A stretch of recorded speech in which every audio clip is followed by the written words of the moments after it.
It's November 8th, 2025, and this is season 4, episode 33 of Two Guys on Politics, broadcasting on the U.S. Arab Radio Network in Michigan on WNZK AM 690 radio, as well as on YouTube at twoguysonpolitics.com. I'm Ray Hanania with my co-host, former Congressman Bill Lipinski, and we're joined by our special guest today, the Mickey Mantle of Media Strategy and Consulting in Chicagoland and Illinois, Thom Serafin. And I bring up Mickey Mantle in deference to the election changes we've had in New York. So before we start, let's take a quick break, and when we come back, we'll talk with Bill Lipinski and Thom Serafin. We'll be right back right after these messages.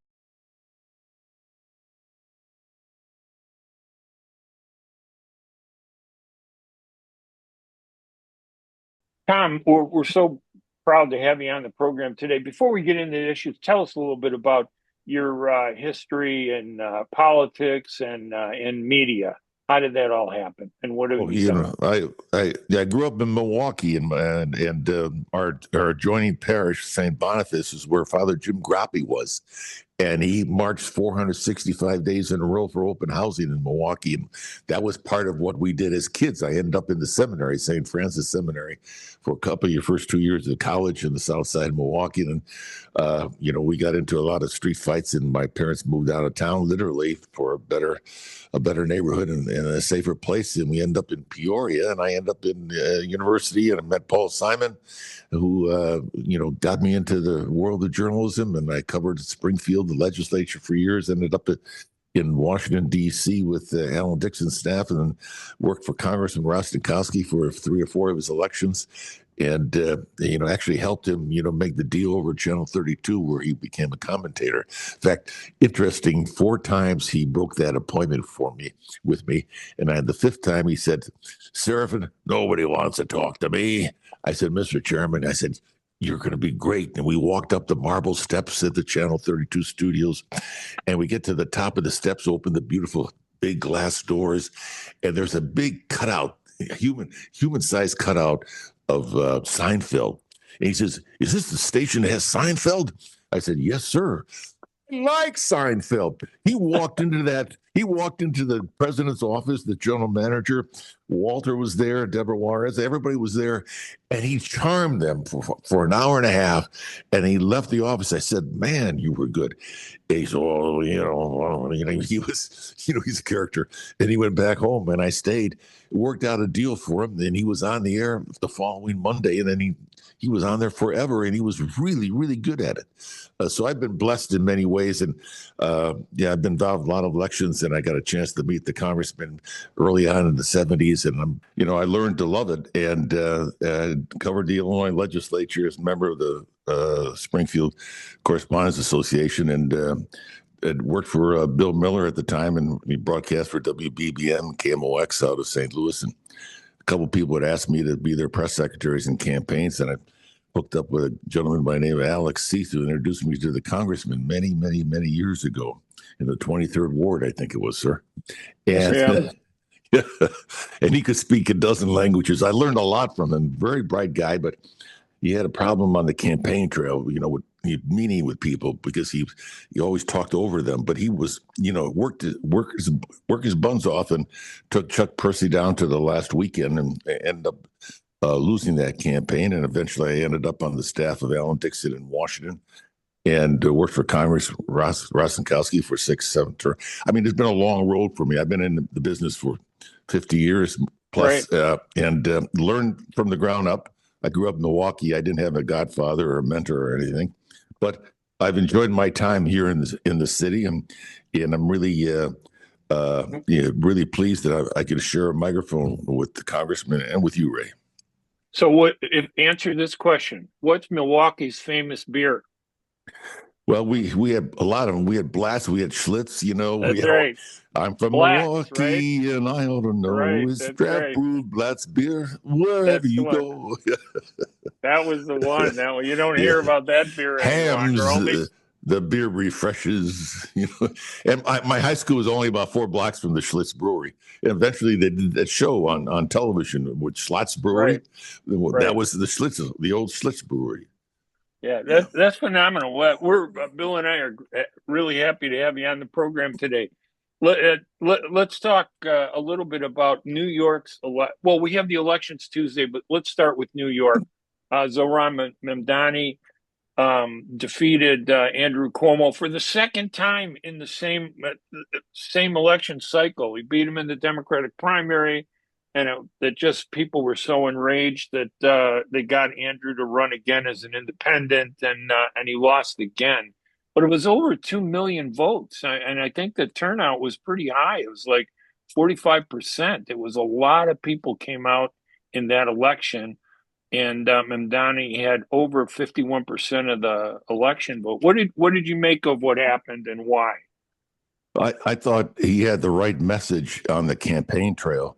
Unfortunately, like in many big cities, it's difficult to run and manage those towns. We have the same problem in the city of Chicago. So people reach out for those people that are promising everything. I mean, one of his quotes that I have here is that we will prove that there is no problem too large for government to solve and no concern too small for it to care about. I mean, my goodness, it's like the great chancellor from Germany. I forget her name now, but she said, the problem with socialism is eventually you run out of people to pay for it, money to pay for it. So I mean, he's got when you go out there and promise things, free transportation on the city buses, which probably is a good idea for certain economic individuals that are just stuck in a hole, but people need to pay their fair share, and unfortunately people feel no longer that is the going Do you, operations. Bill, what do you think? What do you think about it? I know you're a big Mamdani Well, I would supporter. certainly agree with everything that Thom had to say, but I would also add the fact that in the last 2 to 3 weeks of the campaign, your man ran a different campaign that he plans on governing on.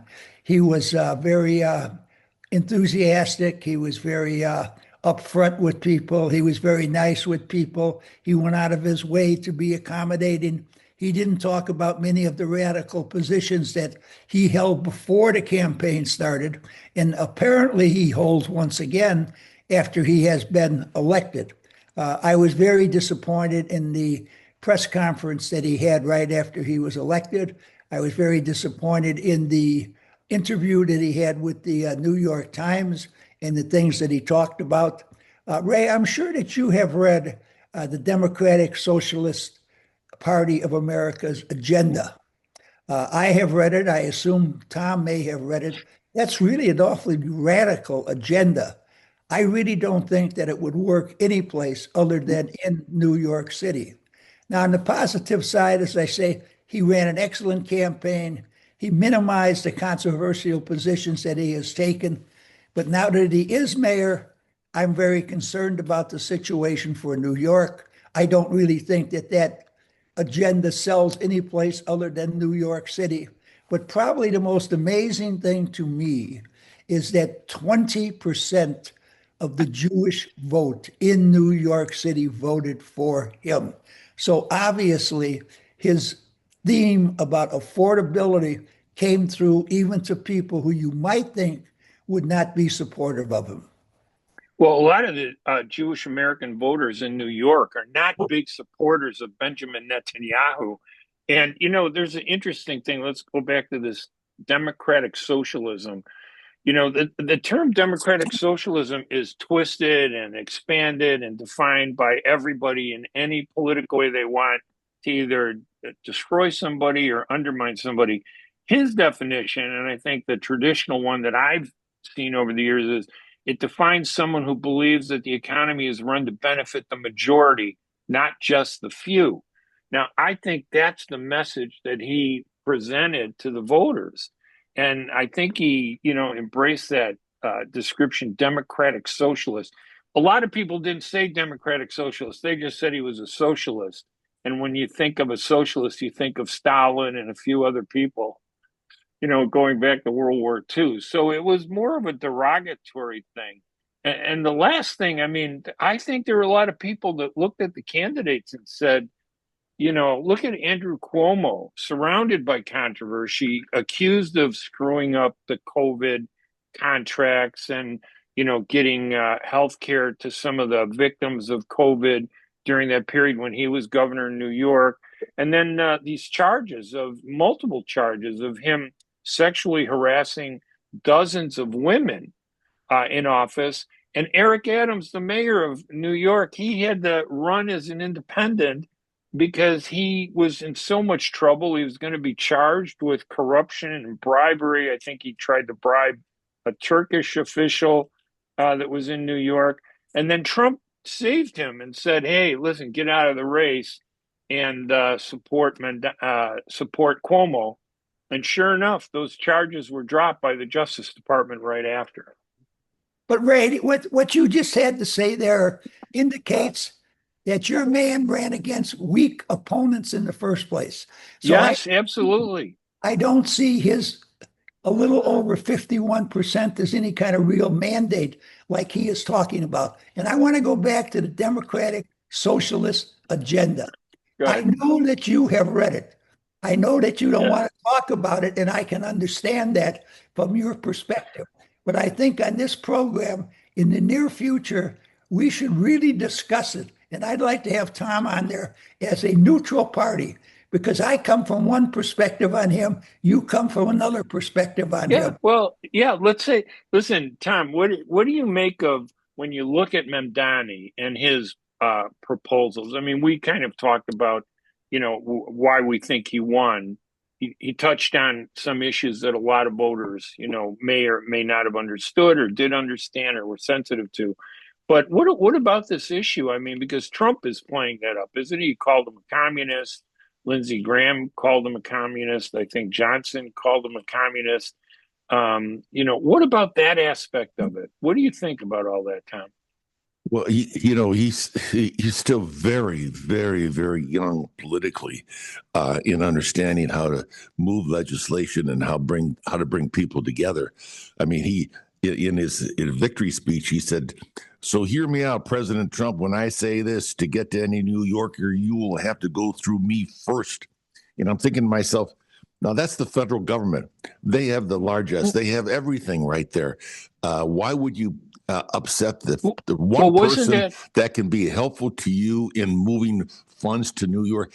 Listen, the president loves New York. He's a New Yorker. He may live in Florida, but he still thinks of himself as a New York City kid. That's where he made his chops. He wants to be able to be that person. Even in the legislature, when the new mayor was there, he voted against a proposal that offered free busing because of a larger initiative that he was trying to make a point. So, yes, in the particular situation, as the congressman says, he ran against two individuals that could not win a race for dog catcher. I mean, and so he had the perfect storm. He had a very fractured, Democratic Party and no Republican Party. So, and then. My goodness, Cuomo, he's been all over the place. He put senior citizens in the home to get. I mean, there's nothing good about the opponents. What does it say, though, about politics when they put up candidates who couldn't run who couldn't win as dog catcher? What does it say about the Democratic Party in New York when that side of the party backs people like that? And it wasn't like it wasn't known, right, that they were in trouble. They just didn't believe Mamdani was going to win, I think, and that's why they went with those two candidates. You make the case for Mamdani. He was trying to make life affordable for the lower half of our society that don't seem to be able to get anywhere. Every time you take two steps forward, you have to take another step backwards. And with the technical revolution and the AI, a lot of people are losing their jobs that thought they were immune to losing their jobs. So he was the perfect message at the perfect time with opponents that were fractured and crippled. And so the organization's trying to hold on to something that's disappearing, and it shows the people upstairs that are making all these decisions are out of touch, which is the reason you have a candidate like Mamdani succeeding. And Bill, what does it say about the Democratic Party when we, when the Democrats put up candidates who are, retreads or just, can't win as the postal, worker.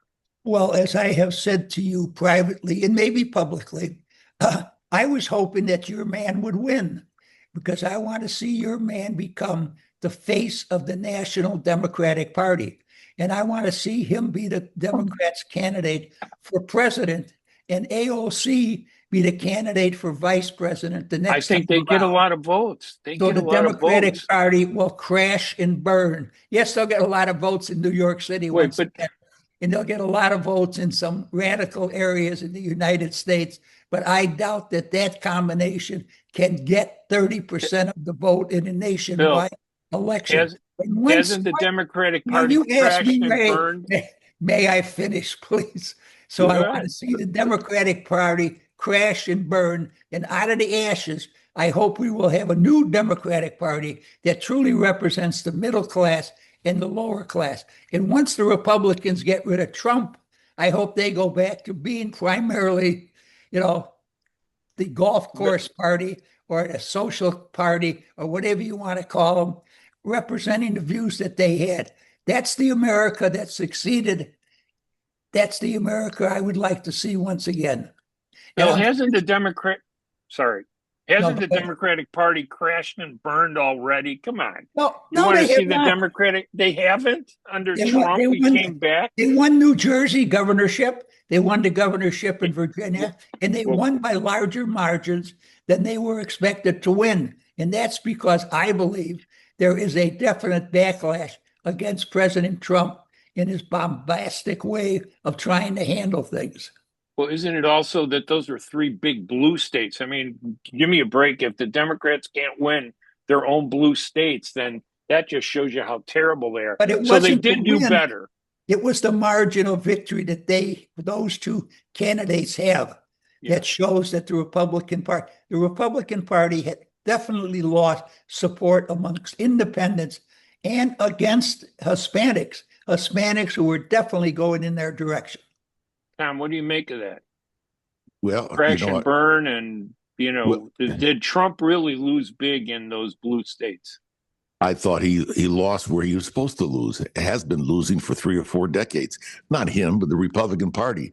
Right. So I think deeper into the legislature and into some of the city elections, I thought that's where the Republicans kind of were surprised with some of their losses, but not up on top. I mean, they had bad candidates. It was never going to go anywhere.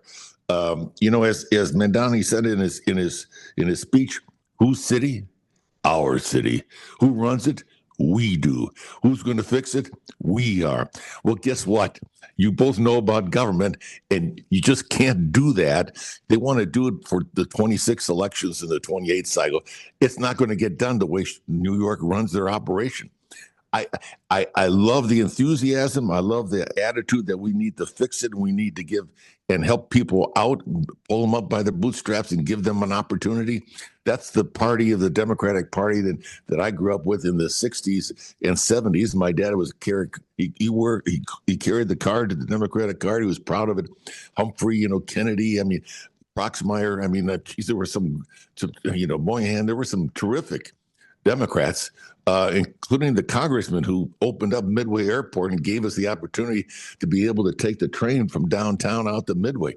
I mean, but they had to work at it. It just doesn't happen. And so Well, this young man's going to have to learn how to do that and surround himself with competent people. He can't be picking fights because if you pick fights, you're going to lose. well, I mean, Trump came out and said that, the choice was communism or common sense. He didn't even use the phrase democratic socialism. They just threw names at him. I think that's the big mistake. And I think the country is polarized. And little by little, we're starting to see that nobody's really addressing the real issues. What they're doing is they're just throwing names at each other. Johnson blames the Democrats for the government shutdown, but it's Johnson and the Republicans that control the Congress. If they wanted to open it up, they could, but they can't seem to do that. So I don't know. It just seems Well, like, on that, you have a filibuster issue. You have the 60 votes there in the Senate. So the Democrats are part of the solution. They hold the key. Republicans might hold the key. They have half a key. I think the Democrats got the key to the door. And if they could open the door, they should. I think they're doing a good job, but also the first person the first fatality, at an airport, the first fatality with a government worker somewhere where we should have been more responsible and equipped. I just don't want that to happen to this country because that's going to be terrible. what do Well, you think, Bill? all this shutdown is doing is driving citizens of this country more and more apart. And we are far enough apart as it is now. It is going to be extremely difficult for us to once again become one nation under God, indivisible. To be perfectly frank, because we've driven ourselves so far apart. And one of the reasons for that is too many Americans have sat back, not gotten involved in their government because they're living a pretty good life, so they don't want to be bothered. But they're going to be bothered personally very, very shortly. And I'm frankly finished with this subject, so you and Thom can carry it on. But I've said all I'm going to say. All right. Well, no, I get that. And then what about the government shutdown, Bill? Do you think that do you blame the Republicans or the Democrats? Tom pointed out that the filibuster, which is being driven by the Democrats, is kind of the big obstacle, right? Well, this So, I mean, who filibuster do we is, blame? well, I think both parties are to blame. I think that the Democrats, though, are winning the voters on this particular issue because of, once again, the way so many things that Trump does, he has done in such a heavy handed way. People just don't like that. And I think that's why he's losing support from people. And that's why the Republicans are losing support from people. And I believe that if it continues to go the way it's been going, that the Republicans are going to have to capitulate to the Democrats. I think that the filibuster is a good alternative for good leadership and the ability to bring people together. And I don't think the Democrats have it. And I think Mamdani, he came up with a lot of great ideas. He wants to make the city safer. He wants to make it more affordable. He wants to impose a 2% tax on people that make $1 million or more a year. These are things that I think we should be doing in Illinois. We should be imposing a tax on people that make $1 million a year instead of taxing, the people of Illinois and forcing us to pay more every year. It's like we pay more and more for less and less service. So Mamdani said what needed to be said. Why aren't the Democrats doing that? I just don't hear the Democrats talking about the issues that the voters want to hear. Is that part of the problem that opens the door to somebody like Mamdani that's far left wing? I'm finished talking. I've had my say on this issue, backwards and forwards and up and down. All right. You and Thom, if you want to keep going. Tom, any last words on Mamdani, the election, the economy, and the government shutdown? No, but you get a lot more sitting down and talking to each other in a quiet room than you do getting on a podium yelling at each other. I think the congressman is absolutely correct on that. And the city with the weight of the world as New York has on it, the financial markets. A lot of people have left New York for Florida and other southern states. I just don't want that to happen. New York will never, ever, ever be gone. They'll have the rough times ahead, but New York will always be the greatest city in the world. I just don't wish any bad things You, on it. You saw all the cops, the New York cops that retired, after the election. I mean, my goodness, scores of them because they don't want to lose their pensions. They don't want to be in trouble. They don't want to be called on the carpet. They don't want to go out on a call without any backup support. So you got to be able to communicate and be rational. Just have to be rational about it. all right. Anyway, well, we're going to take a quick break. When we come back, we're going to continue talking with myself, Ray Hanania, former Congressman Bill Lipinski, and our guest, Thom Serafin, a longtime media, political consultant, and strategist. Probably one of the most well-known. You and David Axelrod are probably the two political people that I think of when I think about political strategy, and Bill Lipinski, because Bill's memory is phenomenal. Yeah. And he goes back, he knows the system from top to bottom. Let's take a quick break and we'll be right back right after these messages.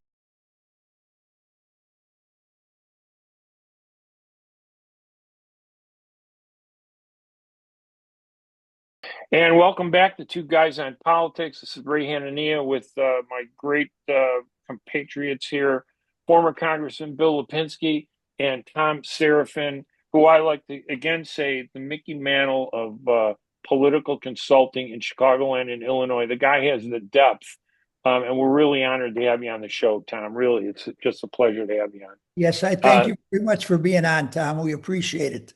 Thank you, sir. And you can strengthen Bill's, position against me during these debates.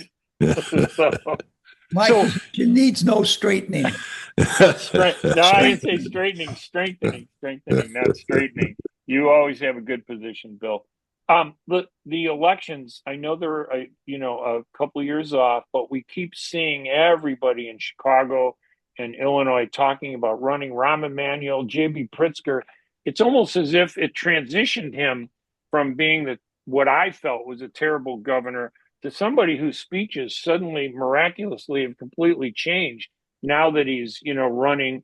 He wants to run for president, and it's opened up the election flower, I guess, to talk about who's going to run for mayor of Chicago. With all that in the background, you think Mayor Johnson can win re-election or make it into the runoff when he runs, given all the things that are happening and the changes around the world, around the country? Well, I thought before the New York election that the mayor would make the runoff, and now I'm confident that the mayor will make the runoff because the New York is an example of what the mayor here is trying to do, and now he has other people winning those kinds of elections. And from my vantage point, I don't see any other African American candidate winning that community's vote the way he has been able to do it. And now he's got this Chicago Teachers Union, the leader now running the state teachers union, have access to more money. One of the better organizations in the city currently, probably the best organization to getting the vote out right now, teachers union. And they're in his pocket or he's in their pocket. Either way you look at it, I don't see him not making the runoff. Well, Bill, as a Democrat, and again, I'm not saying you're for or against Mayor Johnson, but what would you do? What do Democrats have to do? If Johnson represents the far left, what does the center have to do to bring about change? I mean, how do you deal with somebody like Mamdani and Johnson? First of all, you have to have a candidate. I don't know who that candidate is going to be. I don't see anybody emerging at the present time. Now, I still think it's rather early, but in looking at it, because you keep forcing me to look at the situation, because you're interested in it, I still don't find anybody that's going to run against them. And somebody once said, you can't beat somebody with nobody. And until we find someone emerge and see what kind of positions that individual takes, I assume he'll be reelected. Even though I've had people that live in New York and around New York calling me, texting me, emailing me since the New York election saying, how does it feel to live under a communist? Okay. Now they're being somewhat facetious, but they contend that Johnson is so far left that he's a socialist, he's a communist, and now they're going to have to put up with the same thing. Now, I don't think he's a communist. I don't think he's a socialist. I frankly think he's just very inept. And if it wasn't for the teachers union, he'd be back trying to organize for them. Yeah, but I mean, that's it. It doesn't matter who's going to run. It's what are they going to say? They're going to come at him, and maybe you're not saying it, but a lot of people are going to say that Johnson is a communist, or he's a socialist, or he's a Mamdani socialist. What do you say to that image, though, to tell voters that that's not the right choice. This is why you should come to me, whoever that voice is. What does the next candidate have to say, Thom, that would draw voters to them in this context? Well, I think the opponents, whoever they may or may not be, as the congressman says, you need an opponent, as somebody to run. But all they have to do is take a look at the public record. You could design a platform around the current public record, and the same thing in New York as you go forward. The same inexperience that we have in Chicago, they're going to see in New York City. In fact, New York is going to be even harder to deal with than a city here. And I talked to a couple aldermen last week, week and a half ago, about the head tax, and they were kind of, nodding. He said, "How many employees do some of your clients have?" I said, 500, 1,000. Oh, okay. I mean, we're taking a look at it. There wasn't any kind of real alarm or concern over the proposed head tax of $21. I mean, holy cow. Rahm, when he was the mayor, he took it away when it was it 4.5 or 14? I don't remember what the number was, but $21 a head tax. Business, you could tax business the way you talk about it in some ways, where it could be cooperative in helping employ more people. But in the current situation, the climate we have with what AI is doing to businesses and making it easier to go anywhere and do anything, you have to covet the employers. You have to covet jobs. Democrats and Republicans need jobs. We need jobs. We need jobs. And the people that create those jobs are being forced to leave town. I don't understand that. There doesn't seem to be any alarm there at all. Bill, what do you think? It's going to happen in New York City also. And I think it's already happened to a certain extent here in Chicago. And certainly if he would be reelected, there would be a much more significant exodus from Chicago. Yeah, exodus. But listen, what about the taxpayers? I mean, every time it's either the businesses that get slammed or the taxpayers. My property taxes are huge. The taxes that I pay, and I don't blame everything on the Democrats. I blame it a lot on Trump. He keeps saying everything is going to be better, but I'm paying 5 times more for a Diet Coke. It used to cost me $1.10, or 2 or 3 times more. It's like $2.79. And that's just in the last 4 years. That, to me, it's like, and I blame Biden. What do you say to taxpayers that, hey, he's terrible, and tell me a time when Chicago wasn't terrible, when they didn't have all the problems that Brandon Johnson faces? I mean, was there ever a time when those problems didn't exist, that were unanswerable? When Richard J. Daley was mayor of Chicago. We got to go back to the 1950s. Yeah, maybe. I mean, how do you deal with that? Thom, I mean, it's You have like, to be practical. That's how you deal with it. Okay. You have to sit down. You have to reason with people. You have to compromise. so is that his problem? You think Johnson doesn't kind of outreach to reasonable people, or is it that reasonable people don't want to be associated with them? What do you think? Anybody? My attitude. Well, my attitude is, in his office currently, you need people that have experience, and you need people to understand how to run a city. Right. But Brian Boyer told me a long time ago, former Sun-Times reporter. He Right. told me, he said, politics was a sex, and having the baby was government. It's really a different kind of job. Yeah. And so you really have to work at it. And it's like the congressman says, you have to sit down behind closed doors and be reasonable with each other. But you also have the big thinkers. We're in jeopardy of losing maybe 2 great franchises, the White Sox and the Bears, from the city of Chicago. Do they provide any economic impact in the city? I think so. But there's nobody out there coming up with a big idea to help keep them. Then rebuilding the West Side and making that a stadium campus with more schools and put a version of the crosstown in. Nobody wants to do that, but both parties would put up $1 billion. And then the guy in the White House right now, who likes to build cities, would probably put up another 2 or match each one. And we'd have $4 billion to rebuild the West Side and put the campus for the 2 stadiums there and rebuild that part of the world and design schools around the students rather than around the adults. But nobody thinks that way. Thomas Jefferson made this statement a long time ago, and I love it. And Jerry Ford really kind of made it famous. A government big enough to give you everything you want is big enough to take away everything that you have. Excellent. And that's the way that people think today, unfortunately. Any thoughts, Bill? No, I've already given my thoughts on the subject. Right. I'll be happy to do it when we get closer to the election, if we ever find an opponent for Johnson. All right, let me end it with this question about the environment today. Are voters ready to refocus on the issues as opposed to refocusing on the partisan and polarization? In other words, people that we're polarized today because people aren't looking at issues. They're looking at Trump and saying, I'm a Trump supporter. They don't look at what he's doing, and people that are on the left are not looking at Trump saying, I don't, that these are the issues we need. They're saying, I hate Trump.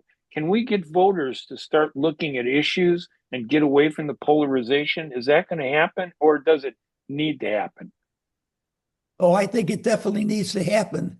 I don't think that people on the left realize some of the good ideas that Trump has had, some of the good things that Trump has done because of his personality. I think his personality, unfortunately, just overwhelms people sometimes, and people don't like that. By the same token, I think that things on the left, things that are championed by the left wing of the Democratic Party, are probably beneficial to this country also. But the people on the right, they don't want to hear it. They don't want to listen to it. You're a left winger, I'm against you. You're a right winger, I'm against you. We have to move beyond that. And I don't know that the political parties can do that. That's why I say each and every citizen has got to get off the couch, get out and support some people who have common sense, some people who want to bring this country together once again. What do you think, Tom? Well, I think there's going to be a window. Most people don't, I'm concerned about the Democratic Party in that they continue to have this Trump derangement syndrome because they keep chasing him. And you're so close to the 26 midterms where you should be successful as a Democrat in the off-year elections when you have a Republican in the White House. Also, you're close to 28. You need to start grooming a presidential team of some sort. Who is on the bench there? They continue to chase Trump, and Trump continues to throw these shiny objects on the road, and everybody chases those things. He's a lame duck, as far as I'm concerned, going into next year. He's doing everything he can not to be a lame duck. And he's got this consistent, overwhelming speed of moving issues on a daily basis. He understands the media better than anybody I've ever run up against in my entire lifetime. Every day he's pushing that cycle of news. Every day it's loaded with stuff. And the Democrats need to understand how to get in front of it with the right kind of team, and then begin talking about what their vision of this country should be, what they want to be able to do at the local municipal levels. And they need to help this kid in New York City because, people are going to be looking to him as the barometer because Republicans are going to be pointing to him. So the party needs to get some leadership internally. I don't see that. I do think that once Trump is gone, he'll still be playing on the sidelines everywhere. He'll still be everywhere. You're going to see him everywhere because that's his attitude. But the Democrats need a leader. They need a leader. Yeah, I agree with both you guys on this issue. I think you both hit the nail on the head. One of the big issues that Trump has created is, and maybe you can blame it on both sides, but they have ICE coming into areas to crack down on illegal aliens. That depends on whether you're on the left or the right, how you define them and how you label them. Are they undocumented? Are they immigrants? Are they illegal aliens? ICE comes in, they target areas. There's some confusion about, are they targeting people that are wanted, that they identify as breaking the law? Or are they just going into ethnic areas, targeting blue states, where they believe the vote the Democrats rely on this support, for the immigrant or illegal alien community. Bill, what do you think about this ICE war that we're seeing, this and the backlash against ICE I think that across the country? I think that they have brought it entirely upon themselves. When they started, every poll showed 80% of the American people were in favor of deporting the illegal aliens that came here during the Biden administration. Okay.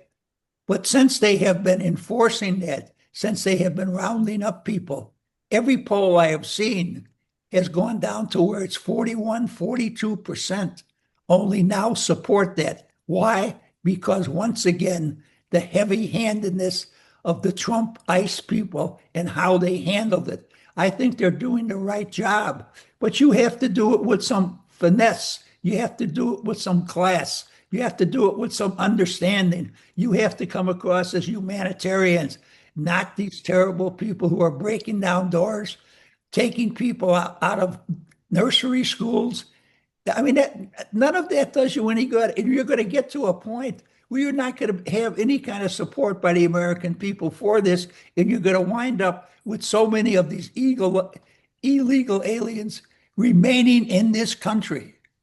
That's how I feel about the situation. They brought it upon themselves. What do you think, Thom? I can't improve on that. I mean, that's just the way it is. Unfortunately, the road to hell is paved with good intentions. And in this particular situation, you had so many people that, miraculously came through the border because nobody could control it. Donald Trump gets elected, and all of a sudden you have almost zero the number of people crossing the border. Now, how did that happen? How were we so inept at one time? And why can't we go back to when Reagan was president? Wasn't there a big deal about an immigration deal at the time and getting people to be able to come here? I mean, we are a country of settlers, and then immigrants have made us sustainable. My grandfather came through Ellis Island in 1903 as a farmer, Polish farmer, and he walked all the way west until he found good soil, and then he planted roots on the Alleghenies in Pennsylvania, northwestern Pennsylvania. Raised 9 kids, and every one of those kids went on and did something worthwhile. Nurses, doctors. My dad was a B-24 pilot, 52 missions, daylight missions in Berlin and in Benghazi. I mean, people like that we need in the country. Why can't we have an immigration policy where we can do that and sustain it? Nobody's talking about doing that today. They're talking about moving people out. And I understand Obama was the deporter in chief, 2 million immigrants, et cetera. But this is not the way to do it. I think the congressman nailed it. I can't improve on it. You mentioned Reagan. I was there when Reagan and Tip O'Neill and a few other people came together to give amnesty to a number of people who had been here for quite a while, who had no criminal record whatsoever. Now, that legislation passed. And it passed primarily because President Reagan, even though it was a Democratic initiative, President Reagan got on the phone, called people, asked people to do him a personal favor and vote for this because he thought it was good for the country. I know that he did that because I had announced on a number of occasions that I had great reservations about this particular program, and I didn't know if I was going to vote for it or not. And within a couple of days after making that statement, I get a call from the president. Okay. We go over the whole situation. At the end, he says to me, Congressman, would you do me a personal favor? I don't ask this too often, but would you do me a personal favor and support this legislation? And I said, because I didn't want to tell him yes right then and there, I says, Mr. President, I'll give it serious consideration. And about 3 days later, I called up one of his right-hand men and said, I'm on board for the immigration bill, but only because the president is supporting this bill. That's what has to be done. Trump certainly isn't going to do anything like that. Biden didn't do anything like that. Even Obama didn't do anything like that. We need a president who has enough confidence in himself to go against his own party and vote for what is good for America. That immigration bill was good for America. Yeah, Go ahead, Tom. Congressman, when do you remember where you were when you got the call and you picked up the telephone? And Reagan was so good for small talk with folks. Can you just give us a Well, little? I was on Archer Avenue, in my office at Archer Avenue. Yeah. He had called me on a few other occasions, and I said to whoever answered the phone in my office, it's got to be one of my friends calling, give me a hard time about Reagan because, they know I'm a big fan of his. I get on the phone. Now I'm a little bit leery because this has happened before. So for a change, I don't say, hi, Ron, how are you? I say, hello, Mr. President, how are you? He's, oh, I'm wonderful. I'm wonderful. We're working on this immigration bill. And, just like now, his memory, just like when the White Sox are fighting for a pennant and Bob Elson is doing everything he can for him up there in that booth to help him get to the pennant. I'm asking you to help me get to the finish line with my bill. That's how it started. Very cool, man. And I love that how people get along and, the little things that go on in a conversation, the big issues, you work on, but it's that relationship that you had with him. That's really, amazing, I think. Well, he knew Bob Elson very well. I'm sure you remember Bob Elson. Oh, yeah. Oh, White yeah. Sox announcer. Yeah, sure. He also had that program from the pump room, which was very successful. Oh, yeah. Reagan had told me before, anytime he came through Chicago, he made sure he went on that program. Just in the event that he might run for president someday, he thought it'd be nice if everybody that listened to Bob knew him on a personal basis, sort of. Wow. It definitely helped them. But isn't that what the real problem, I think you both kind of touched on it, that nobody really is talking about immigration. Nobody's really talking about illegal aliens. They've just created a political line and they're taking sides on it. One example was they arrested a reporter for one of the local TV stations. I don't need to name the station or the reporter. And she was actually a producer, not a reporter. But the ICE, in my opinion, they did a terrible job of presenting their case. They arrested her because she was throwing rocks at the cars. And there's video. When you look on it, you see the video, and this is the producer. I'm just shocked that the TV station didn't take any action against her. But the ICE, it took them 3 to 4 weeks before they got that side of the story out. Nobody cares about the facts or the issues. It seems like they only care about the politics. And I think that in Chicago, politics is driving this opposition to ICE. I'm not against police and I'm not against ICE agents and I'm not against arresting people that are here illegally. My dad came here legally, in the 1920s through Ellis Island too. He didn't sneak across a border and then build a life and then, rely on sympathy to make people feel sorry for him. He became an American. That's what I'd like to see us go back to, but nobody's really talking about that anymore. They're only talking about one side is being brutal, the other side is illegal. There's no consensus, there's no solution. And isn't that our problem as a country? Well, our problem as a country is we don't have enough politicians, quite frankly, in government. Reagan was a politician. Tip O'Neill was a politician. They both believed what was possible to get done. You had to compromise. They were both willing to compromise. They got that legislation passed. We don't have people like that anymore. Too many people in government believe one way in one way only, and we don't have opponents. We have enemies on the other side. That's what's so disgusting about the situation. The parents are gone and the little kids are running the show. What do you think, Tom? Again, I can't improve on what the congressman said, nor what you just said. It's such a good opportunity to do a bipartisan program and offer those folks that are here, that are working, that have been here for a long time, and say, hey, you become a citizen. You take the language lessons. You understand our civics. You understand how we run our government. Understanding the voting process. You become a citizen in 3 or 5 years, whatever it is, and you go out and be a productive citizen. And you're a taxpayer. I mean, you're already contributing to our society, so you can continue to do those kinds of things and grow here. And we need the workers. And so, I mean, my goodness, it seems like right now more than ever, a solution like that would be a calming way. And an irony, the Supreme Court decision on abortion, sending it back to the states, and the states then legalizing it or not, or whatever, managing it. I mean, that has settled that issue down considerably when it's back in the hands of the people. Was it Ronald Reagan said government is not the solution, it's the problem?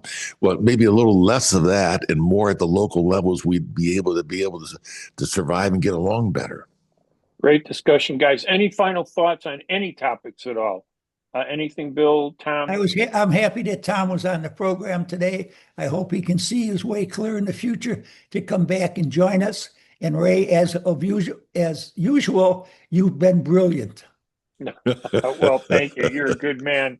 Yeah. Bill, you're the one that has the experience. You were on the front lines of politics in Washington, in Chicago for many years. Thom Serafin, phenomenal to have you on the program, too. We want to thank everybody for listening. We will be back next week. And please remember to go to twoguysonpolitics.com to listen to the program, to sign up, to get notices about it. We'll see you later, everybody. Bye-bye.